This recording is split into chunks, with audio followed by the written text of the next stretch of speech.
राधे राधे दोस्तों। महाभारत की एक अजीब और गरीब किस्सा।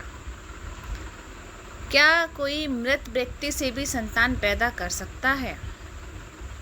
क्या आपको ऐसा लगता है कि किसी मृत व्यक्ति से संतान भी पैदा की जा सकती है? महाभारत में ये वाकया हुआ था जब एक प्रतापी राजा की मृत्यु के बाद उसकी रानी ने उससे मिलन किया और 7 बेटे पैदा हुए। महाभारत की कहानियों में एक वाक्य ऐसा भी है कि एक प्रतापी राजा की मृत्यु हो गई, लेकिन तब तक उसके कोई संतान नहीं थी।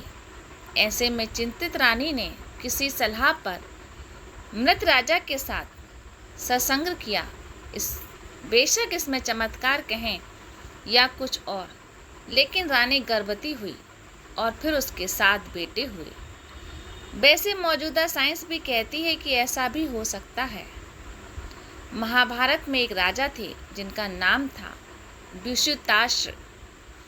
ये कहानी उन्हीं के साथ जुड़ी हुई है। उन्हें अपार शक्तियाँ हासिल थीं। जब उनकी मृत्यु हुई तो वह संतान विहीन थे। तब रानी ने मृत राजा के शरीर से मिलन किया।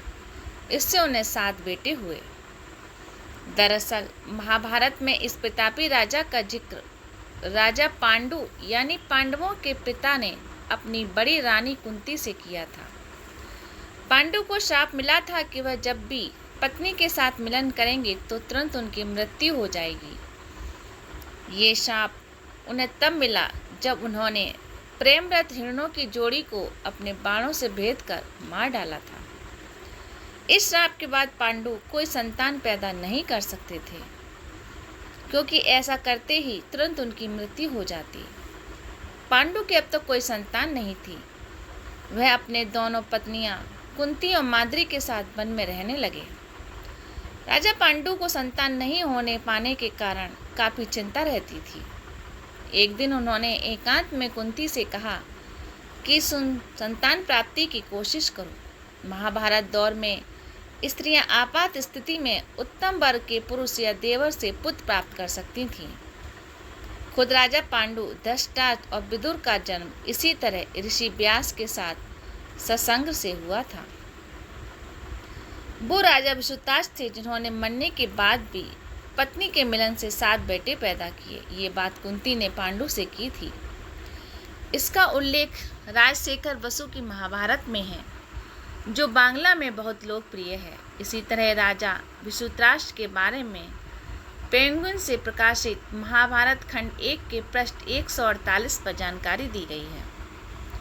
कौशिकी बुक्स की महाभारत आदि पर्व अंग्रेजी भाग 2 में भी इसका उल्लेख है।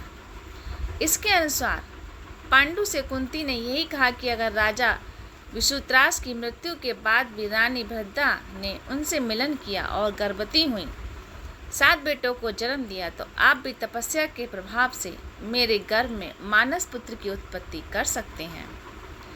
तब पांडु बोले, विश्वामित्र देवता समान बलशाली थे, मुझ में वह शक्ति नहीं है।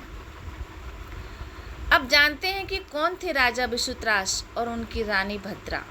वह चंद्रवंश के राजा संखड़ के पुत्र थे।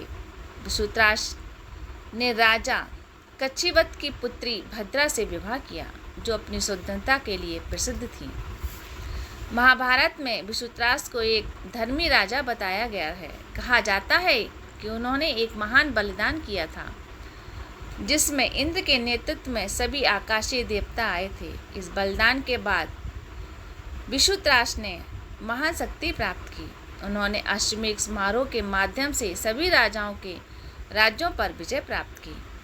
कहा जाता है कि उन्होंने अपना अधिकांश धन ब्राह्मणों को दान कर दिया था। उनका विवाह भद्रा से हुआ था, जिससे वह बहुत प्यार करते थे। रानी भद्रा को उस समय भारत की सबसे सुंदर स्त्री माना जाता था। उनके कोई संतान नहीं थी। क्षय रोग होने से वह क्षमा रोग कहा जाता था, जिससे उनकी मृत्यु हो गई। भद्रा दुख से ग्रस्त हो गई। उन्होंने अपने पति के साथ मरने का इरादा किया। तब आकाशवाणी आवाज़ से उन्हें ऐसा करने से रोका गया और पखवाड़े के 8वें और 14वें दिन राजा के शरीर के साथ लेटने को संकेत दिया। उन्होंने वैसा ही किया जैसा उनसे कहा गया था। उस संभोग से भद्रा के 7 पुत्रों का जन्म हुआ। पौराणिक विश्वकोश के अनुसार महाभारत आदि पर्व के अध्याय 120 में लिखा है कि विश्वामित्र पुरुवंश के राजा थे जो धर्मात्मा और न्यायप्रिय थे।